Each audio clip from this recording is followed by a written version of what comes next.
I finally feel like I have time, energy, and space to record, and of course, there's gonna be some random noise in the background that I can't get rid of. So it is May 2nd. It'll be May 3rd by the time I get this video up. So I plan to have a video up on the 1st, but of course, you can only control your own actions. You cannot control the world and the people outside of yourself. There are other human beings that insist on behaving like pieces of trash, and I had to once again put like my entire life on hold, so I couldn't do anything. It was very frustrating, but the only reason why I wanted to make a video so badly is because I just wanted to talk about May being Mental Health Month, and I had this idea. I had an idea that I could do more frequent videos about certain mental health topics, but judging just by the way things have been since February, I highly doubt that I'm going to be able to make frequent, consistent videos. Not because I am incapable of it. I have the time, but because of other human beings that are in my life.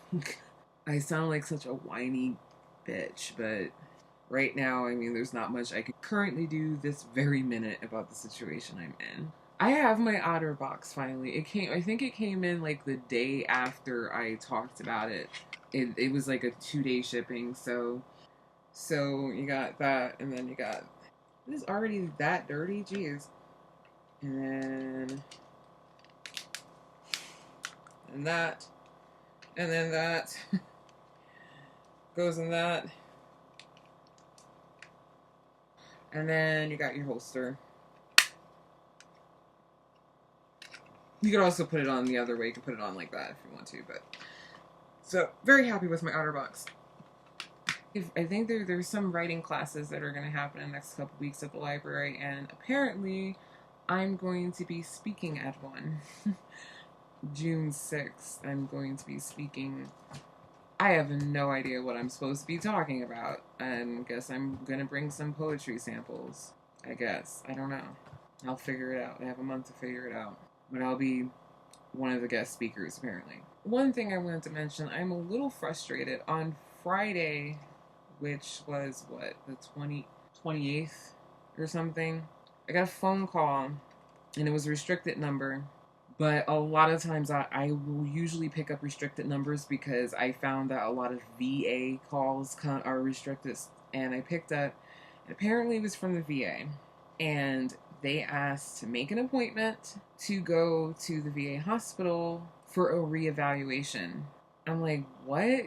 What reevaluation? Apparently, I'm supposed to go over there on the 8th, which is this Monday coming, to get reevaluated for my compensation. And I don't know how I feel about that because I have been involved with the VA system, dealing with the VA system since 2009. I've been enrolled in the VA since 2010. So that's 7 years and some change. And they have never in all these years ever asked me, ever, to go through like an examination, a reevaluation concerning my compensation claim. And I was just sitting here like, why do I have to go to this? I have to go because if I refuse to go, then they can sit up here and make claims without me, which means that they can just lower my compensation for no reason without me. But I don't understand. Like, they've never done this. Ever. Like, ever. I can understand if this was something that they did every year or every 2 years or something. It wouldn't bother me, but like, why now?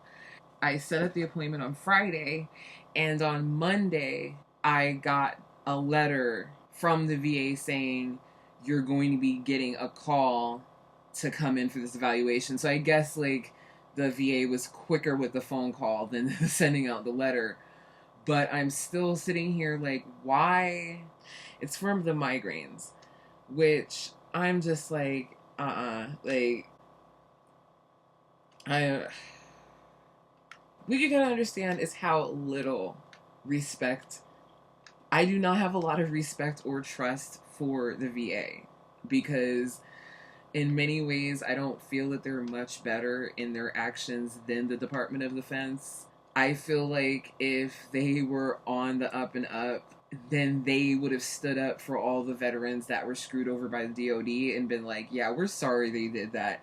Here's the treatment you deserve. Here's the compensation you deserve. We're sorry we did that. We have your back. But they have over and over and over again proven that they don't have my back and that they are going to do everything in their power to spend as little money as possible and to cover up mistakes as much as possible and not take any responsibility, even if that means that veterans are blowing their brains out every day.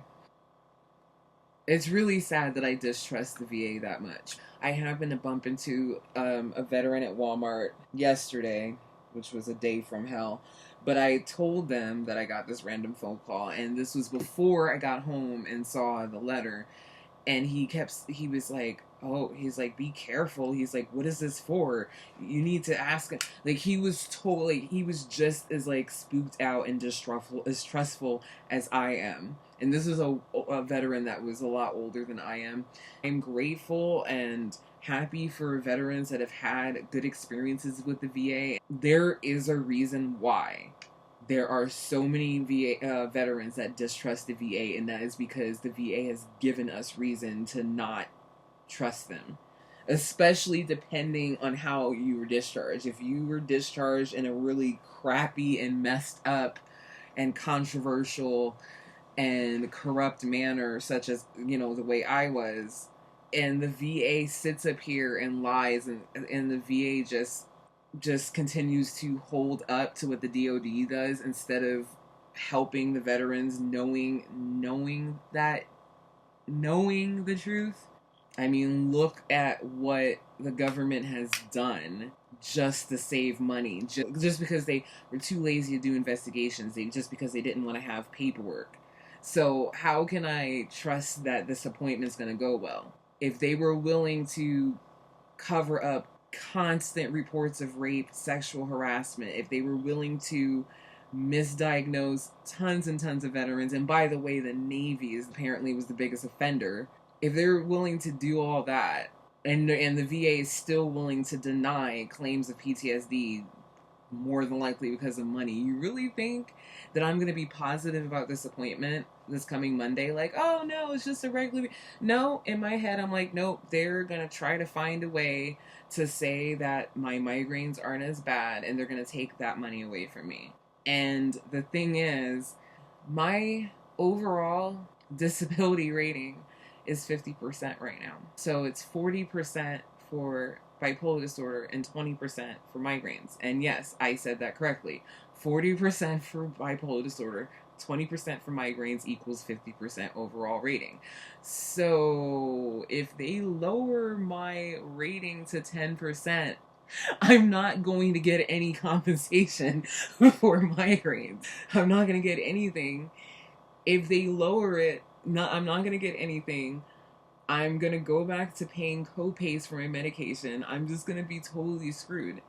And I'm probably going to have a nervous breakdown and probably going to punch someone in the face because I've already been through enough with these people. I'm so done with... I hate the VAs. I'm so done with the VA. They have let me down so many times, over and over again. How many years are you going to sit up here and pretend? It's really sad. I kind of wish that I brought a secret tape recorder or camcorder with me every time I go to certain appointments, because if you could just listen to the stuff that some of these people have spewed out their mouth in an effort to just cover asses of people they don't even know, not admit to anything, is so messed. Oh my gosh, the things that have been said to me is just sad. That's why, any appointment, even though this isn't a mental health appointment, it doesn't matter. It's the VA. It's the VA, and it has to do with money. So it's the government, and it has to do with money. As far as the government and money, I don't trust them. I mean, look at what they've done. The stuff that they have done, the heinous acts that the government has allowed to happen just to save in what I see as chump change. I know that when it adds up, if you took every veteran, and if you actually, that every living veteran, and you actually gave them all the compensation that they truly deserve, I'm sure it would add up to quite a bit. And especially if they were kind enough to retroactively give it to them. But in my view, it's chump change. Chump change, okay? Nothing is there. You can't put a value on a person's life, so it's always going to be chump change. And I'm sorry, I will never trust the VA. I have no respect for them. I have no trust for them. The VA is no better than the DOD to me, and I damn sure don't trust the DOD. I don't care if they supposedly stopped illegally discharging people the way they did me. I don't care if they did. They probably came up with some new way to screw veterans over, to somehow not have their back, to let them down, to leave them on the field. I'm sure they came up with some new trend. I don't know. I'm so sick to my stomach over this appointment. When they called on Friday, I don't know exactly what time the VA called, the compensation department, but like this is hilarious. It's a reevaluation dealing with my migraines. I actually gave myself a migraine because I got myself so worked up over this, of what the hell, why am I coming out there, that I got myself sick. And I mean, I gave myself a full-on migraine, to the point where my words are completely slurring. I could barely walk. I don't have typical migraines, so I do slur my words and stuff, and I'm just like I made myself sick. I am so worried. Like, I can't, because it's like oh my gosh, you gotta understand, I've been dealing with these people for so many years, and they play these games. And some of these people, they play all these games, and you have to be careful what you say to these people, because they will find a way to twist it to sound like something else. That's why I'm scared to death. My migraines have not gotten better at all since because I had asked for an increase like 2 years ago, maybe even longer than that. My migraines have not gotten better. I have more headaches than I ever had in my entire life. I have to deal with a headache daily. Migraines at maybe about 5 times a month. I'm not better. And I guarantee you, I am actually mentally prepared that they're gonna sit here and take my money away. I am prepared for it, despite the fact that my situation has not gotten better and has actually gotten worse. Because my symptoms of my migraines have gotten worse. They're way more debilitating than they originally were. And I'm prepared that somehow, some way, they are going to find a way to say, veteran is doing better. I believe it's time to decrease her compensation and screw her over. I'm telling you, do not be surprised. I'm going to put this video up. If I don't hear anything from them after this appointment, that means they're not changing anything, or they're giving me more money. Because the funny thing about the VA is, if they want to take money from you, they communicate real quick with you. But if the government has to give you money, all of a sudden it's taken months and months or years to give you your money. It is ridiculous.